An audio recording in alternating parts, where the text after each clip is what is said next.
it. I'm so excited to be part of this team.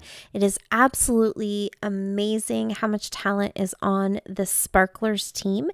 And you guys know how much I love my sequins. They make it onto every layout I do. So I feel like this is a perfect fit for me. I have guest designed before and I had so much fun doing it. So yay, I'm super excited. I am also doing May I Scrap Lift You this month. So this is a scrap lift. I posted the the original layout, I guess, from the person I'm scrap lifting. And that is Colleen. And I chose her because she was one of my shout outs from April 10th. And so I really wanted to try to scrap lift everybody that I gave a little shout out to. And so Colleen is one of them. She's on Instagram. I will leave her Instagram link below so you can go and check her out and give her some love. And this is also for one of the challenges for SpiegelMom Scraps in International Scrapbooking Day challenge. So this is the purple challenge and I am going all in. I am doing all the purple, everything purple that I can possibly do. So I loved Colleen's layout with that really fun kind of messy background. That's really what I kind of took from that, was just to pull out a bunch of my mixed media stuff and have fun making a background. So that's where I started. So I have a couple of inks, purple inks, and I'm using my block to kind of smush those down. I really do like the smushing technique with packaging or plastic, like a Ziploc bag, that kind of stuff. But sometimes the block is really fun to play with too because it's rigid, and so it gives some really cool patterns when you don't have a lot of water and you kind of squish it down onto the paper. It can leave little kind of dots and fun things with the inks. You could do it with watercolors as well, but I like to kind of use the ink pads because sometimes that also gives a little bit of fun texture. So I did a few different kind of smushing techniques. Some were with a little bit more water, some weren't. When you pull the block up, it kind of pulls all of the liquid and you get these fun little pools and concentrations of color. And so, yeah, it's a way to mix it up. And I kind of thought it was a little bit fun. So I went ahead and did that. And then I'm adding some watercolors here. The first two that I added are just I almost said Dollar Tree, Dollarama watercolors. I mostly just bought them so that I can have the pans afterwards, but the colors are really fun and vibrant, so I really like them. One is a matte color and was sort of that classic grape, like grape crush color of purple, and the other one had some mica powder in it and was kind of pretty and pearly and shimmery. And then the last watercolor that I used is the Glacé Amethyst watercolor from Emerald Creek. So I will link Kim down below as well because her watercolors are so stunning. They're really, really pretty.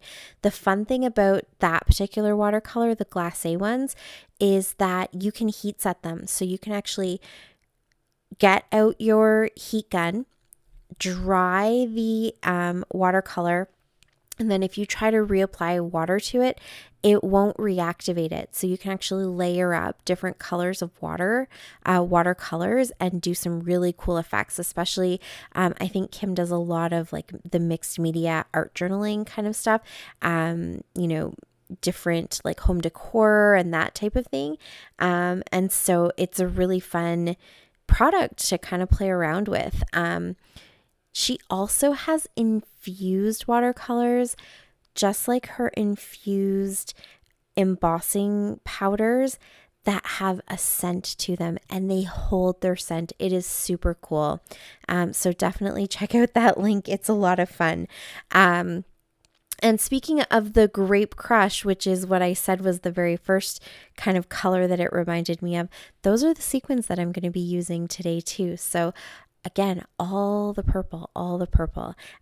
But while my giant mixed media fun time that I did is drying, because I did use a bit of extra water on that just to make sure everything was kind of smushing around properly. So it did need some time to dry, and especially some of those really big blotches of purple paint that you see right there, those needed some extra time to dry. So while I was doing that, I went and grabbed all the purple that I could find out of my stash, which was not much, to be honest. So I'm actually just going to use cardstock. I have a couple different shades of purple cardstock from different places. I think the one that I'm working with right here came from Michael's. I think it might be a Recollections. And then I have some from way back from Creative Memories.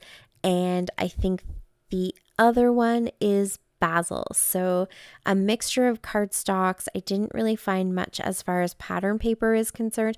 I have this one piece here from, I think it was Bliss, yes, from Simple Stories. And I'm just going to fussy cut out the flowers. I'm not going to use the whole thing.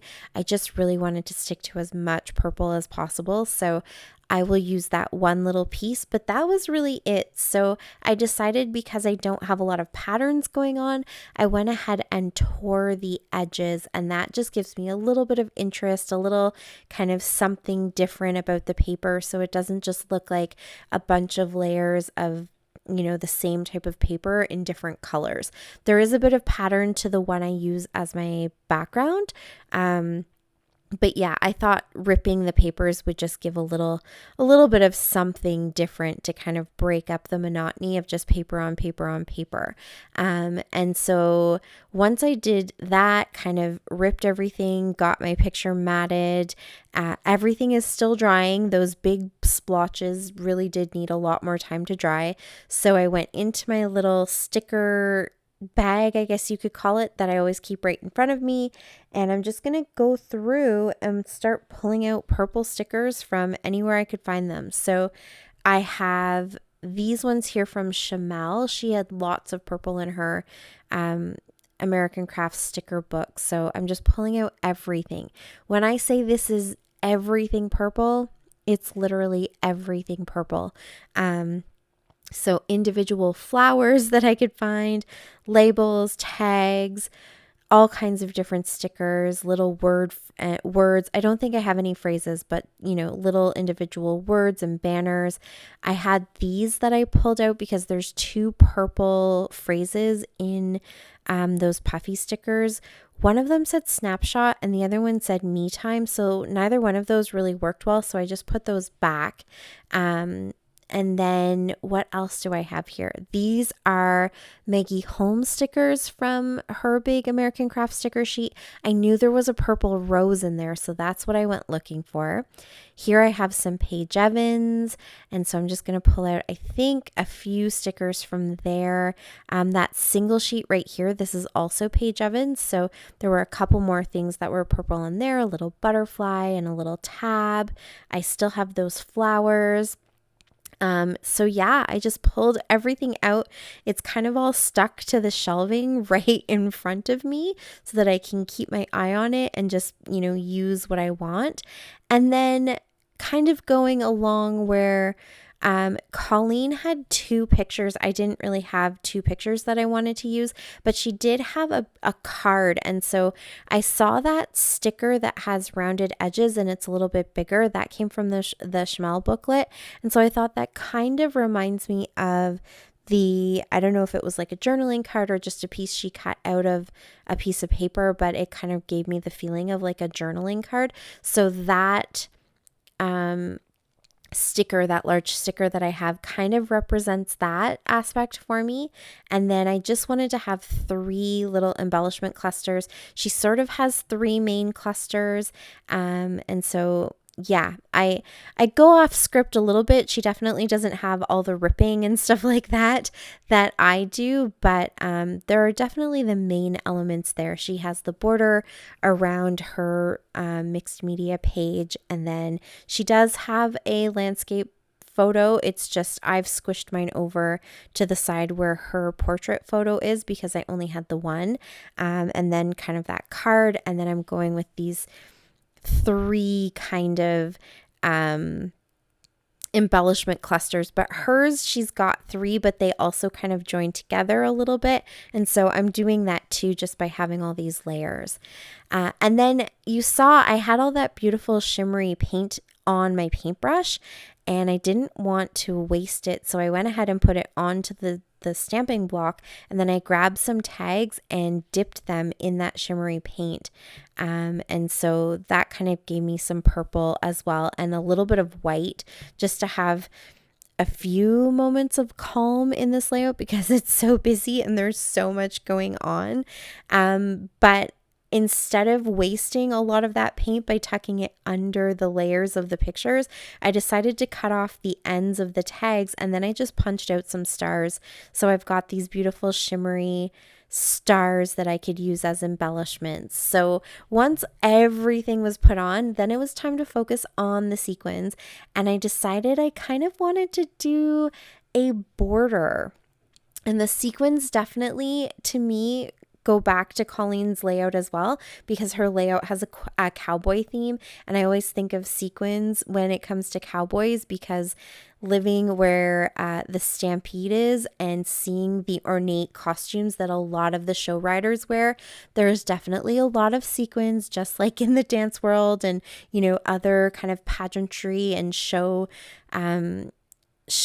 type worlds as well. So the sequins were definitely a must for me. So I pulled out those giant purple crush ones, or grape crush ones. I think it's called purple crush.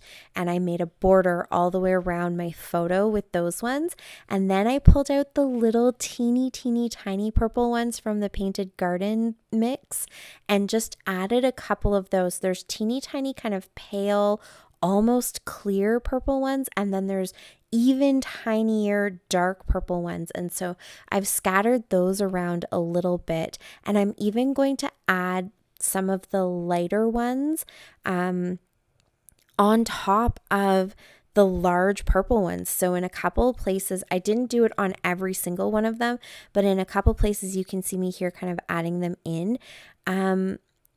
The sequins are doubled up and they just look really cool and totally different. That's not something I've ever tried before, but I really love how that turned out. So I might have to do that more often. And wait till you see me hold this up and see the shimmer from these sequins. It is so gorgeous. I love this layout. Thank you so much for watching. That is it for me, but I will be back again soon. So subscribe if you haven't already, and thanks so much for watching. Until next time, happy scrapping. Bye. Bye. Thanks to me. She button to my channel.